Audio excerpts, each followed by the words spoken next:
दोस्तों कैसे हैं आप। दोस्तों मेरा आज की कहानी हर बार के जैसा अजीब सी है। आशा करता हम आप सभी को आज की कहानी पसंद आएगा।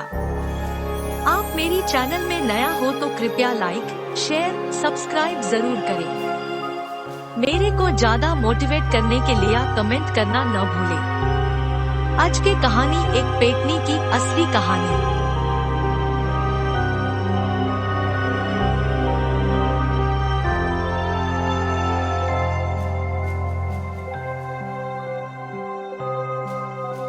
त्रिष्टा पर्वत श्रृंखला पर घने वन के बीच एक पुराना महल बना है, जहाँ रहती है एक प्रेतनी जिसका नाम कालवाची है। उसकी आयु लगभग 500 वर्ष होगी, किंतु वो अभी भी नवयौवना ही दिखाई पड़ती है। इसका कारण है कि 10 दिनों के पश्चात किसी भी नवयुवक या नवयुवती का हृदय उसका भोजन बनता है। जब उसे किसी नवयुवक या नवयुवती का हृदय खाने को नहीं मिलता तो वो वृद्ध होती जाती है। उसके केश श्वेत होते जाते हैं, आंखें धंस जाती है एवं उसका त्वचा की रंगत समाप्त होती जाती है। इसलिए वो इस बात का बहुत ध्यान रखती है। अपनी इस अवस्था के आने पहले ही वो किसी नवयुवक या नवयुवती का हृदय खा लेती है।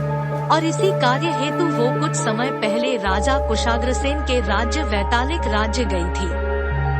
वैतालिक राज्य में उसने भ्रमण किया और उसे वैतालिक राज्य अत्यधिक पसंद आया, तो उसने सोचा क्यों न मैं कुछ दिनों के लिए इस राज्य में रुक जाऊं। यहाँ मुझे सरलता से हृदय का भक्षण करने को मिल जाया करेगा।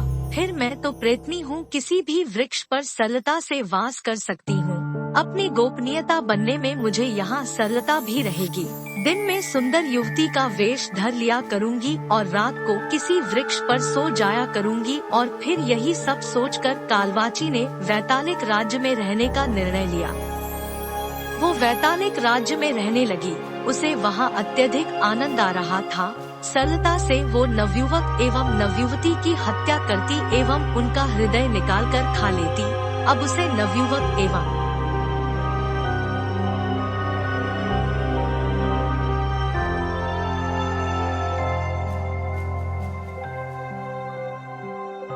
नवयुवतियों की कमी नहीं थी, इसलिए जब भी उसका मन करता तो वो किसी को कभी भी मारकर खा लेती।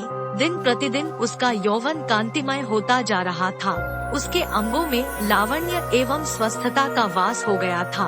वो प्रसन्न थी एवं चिंतामुक्त थी, क्योंकि उसे यहाँ भोजन की प्रचुरता थी।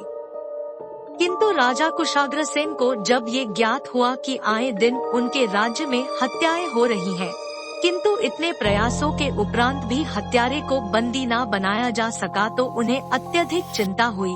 उन्होंने तब अपने वृद्ध माता पिता से इस विषय पर बात की। तब उनके वृद्ध पिता प्रकाश सेन बोले, पुत्राय, अत्यधिक चिंता का विषय है। मेरे विचार ये है कि तुम्हें स्वयं इस बात की जड़ तक पहुंचना चाहिए। कदाचित तभी तुम्हें सफलता मिलेगी। यदि अब तक गुप्तचर एवं सेनापति उस हत्यारे तक नहीं पहुँचे, तो इसका तात्पर्य है कि हत्यारा कोई साधारण व्यक्ति नहीं है।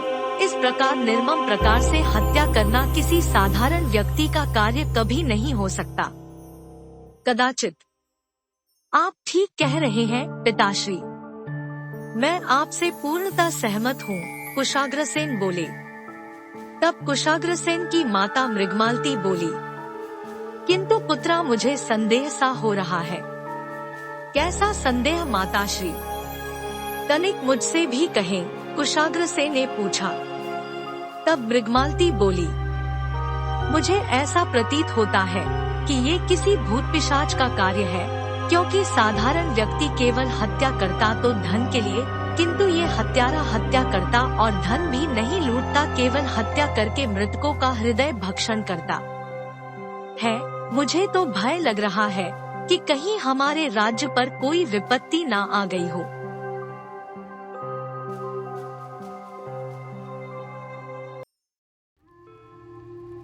ये कैसी बातें कर रही है माताश्री?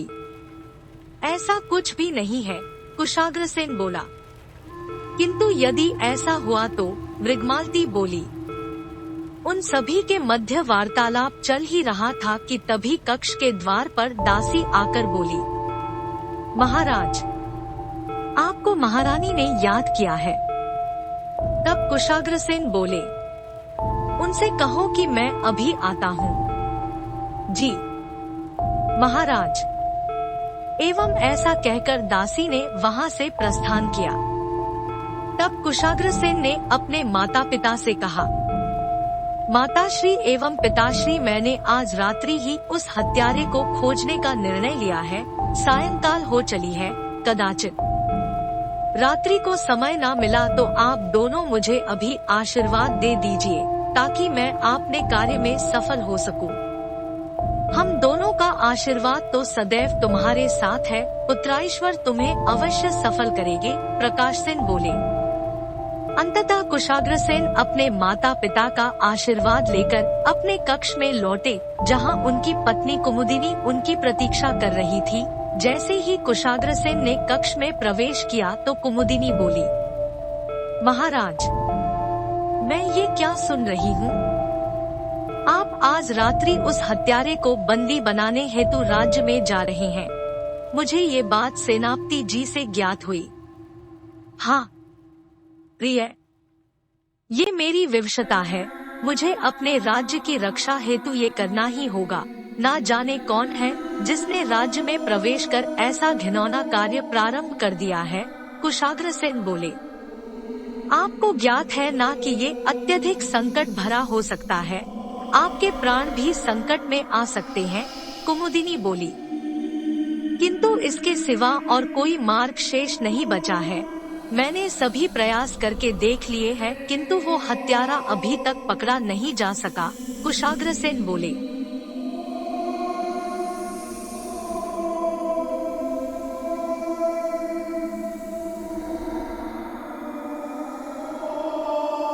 दोनों के मध्य यूं ही वार्तालाप चलता रहा और राजा कुशाग्रसेन अर्धरात्रि के समय साधारण वेश में राज्य की ओर अकेले ही चल पड़े।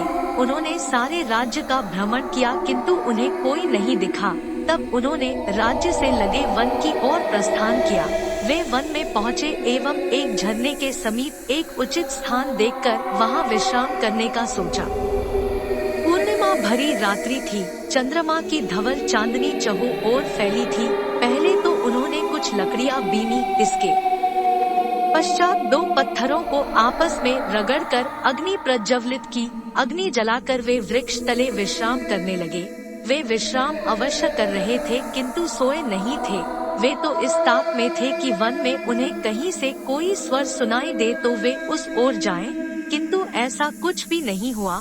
कुछ समय की प्रतीक्षा के पश्चात उन्हें निद्रा ने घेर लिया।